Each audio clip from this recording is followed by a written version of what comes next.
I'm Stewart Bloor. This is an eel fishing video. I'm an all-rounder. I genuinely love every species of fish that swims in the British waterways, and so I fish for whatever I fancy at that particular time. But there are of course various factors that come together that determines what species you go for, not least of all the weather. And let's face it, we don't get much of a summer as it is in this country most of the time. So when the weather forecasters predicted that we were coming into a particularly hot spell with overnight temperatures still into mid-teens, and I heard words like muggy and humid being mentioned, I thought to myself, I must take advantage of this, go eel fishing. Hence, here I am, session 1 on the canal. Rods have just been cast out. I'm sitting back, making me a cup of tea. Let's go. Of course, as we all know, perch never feed at night, do they? Just caught one, only a small one as you can see. I'm not a blanker, but I really want that eel.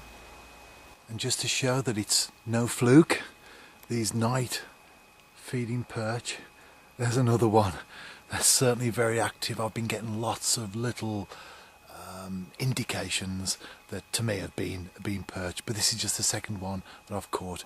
Getting back now, it's almost 1 o'clock as well, so feeding well into dark, aren't they? Got something on this rod. It's the left rod. Not that that means anything to you watching the video, of course. Just for my benefit. A little bit of movement on the tip. And as you've just heard, the bite alarm is giving me some indication as well. I'm waiting for it to develop. Otherwise it could be a perch. Well, that didn't develop, but a few minutes later, and I've just caught a cracking roach. Fancy that on eel gear as well. No eels yet, but perch and roach. Just an hour or so into dark, and I've caught my target species. Only a small one, as you can see from the photographs on the screen, but they all count, and so I'm pleased to catch it. I didn't even get a run or anything off it like you would expect off the bigger eels. In fact, I thought it was a roach just plucking at the worm. But when I did strike, I felt a fish on, and then of course got my eel. So I'm happy with that.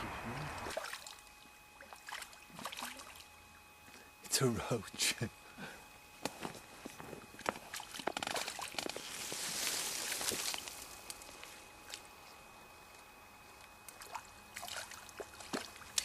It's a nice one as well.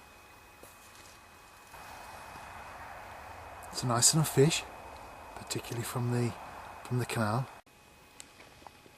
I'm on a Kimber Freeliners eel night at Dudmaston. Just arrived, and I'm about to put my ground bait mix out. There's brown crumb as a carrier.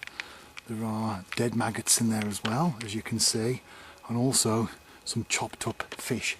I'll add water to that, and then I will add some predator ground bait mix. Get that out, and then I'll get the rods up.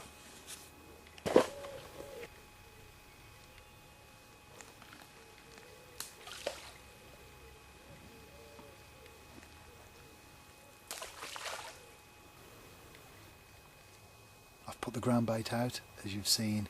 The rods are now cast out, a worm on each rod. It's just a case of sitting back, waiting for the eels to show up. I think more than any other species, eels have a mind of their own.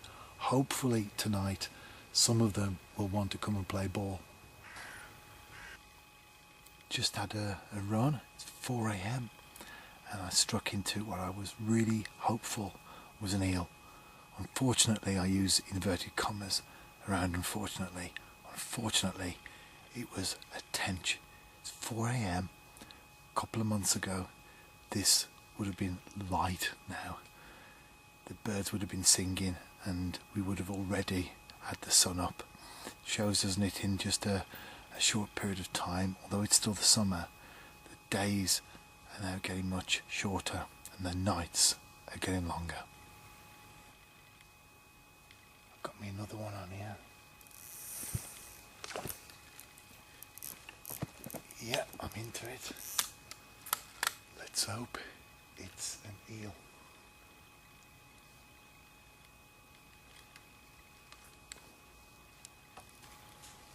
Was it an eel or was it another tench? I'll never know. It took me into a snag of some description and unfortunately I lost the fish. And that's an unfortunately without inverted commas. If you follow my angling journal on a regular basis, you will know that as well as being a passionate fisherman, I'm also a very keen naturalist, take an interest in the wider package that angling brings. And the tree that you can see behind me, in fact it's growing at the top of my head there, as you can see. The tree behind me is an English oak, pedunculate oak, what most people just call an oak. And the size of this tree, the girth of the trunk, indicates that it's a very old tree, perhaps 1,000 years old. And I was just sitting there thinking what history this tree could tell if it could talk. It's lived through some great events in our nation, events such as the Civil War, the English Civil War, that have shaped and formed and birthed this great country of ours. Let's take a closer look. I think it deserves that. It's a wide tree, as you can see.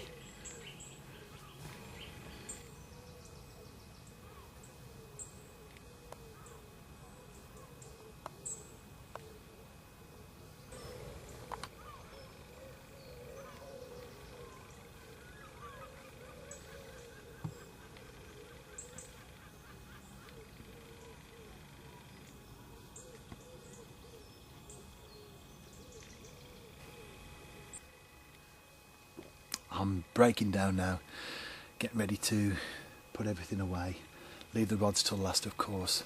It's a Sunday morning, I've got to get back for church. I don't talk about my faith very much on the angling videos, but my faith is very, very important to me.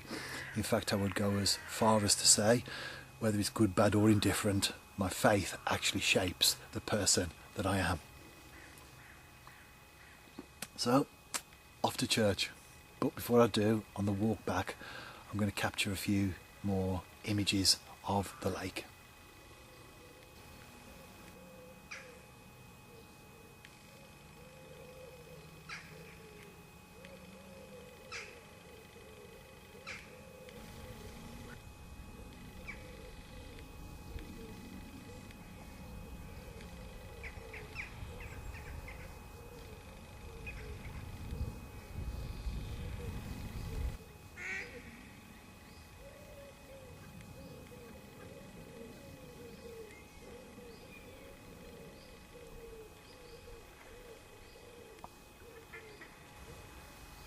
I hope you've enjoyed the video. I certainly enjoyed making it, even if I only caught the one eel.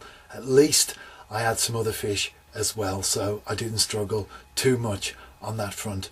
I'm back home now, as you've gathered. I'm in my office. Check out my angling website, anglingdiary.com. I've been putting a weekly article on there since July 2003, and in the last couple of years or so, also a video like the one you're watching now that accompanies each article. You can check those out on YouTube, or you can go to the website, my Angling Journal website, to find the links there. Also links for Twitter and Facebook. I've got a personal Facebook and also an Angling Journal Facebook as well. Check it all out and I look forward to networking with you.